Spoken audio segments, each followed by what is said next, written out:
Napapagtala na ng 2 firework-related injury ang Pangasinan sa magkasunod na araw bago pa man sumapit ang mismong araw ng Kapaskuhan. Ayon sa Department of Health Region 1, isang 7 taong gulang na bata mula sa Bayambang ang napuruhan sa paggamit ng boga o improvised cannon noong December 21 at isang 12 anyos na binatilyo na mula naman sa Mangaldan na napuruhan din noong December 22.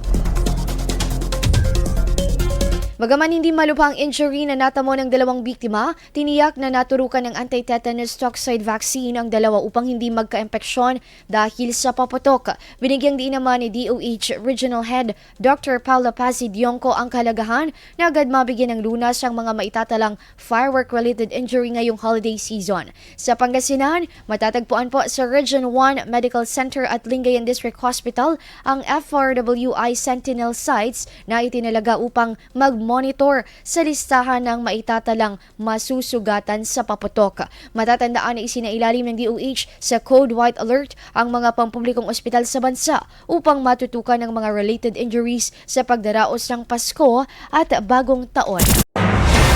IFM News. IFM News. IFM News.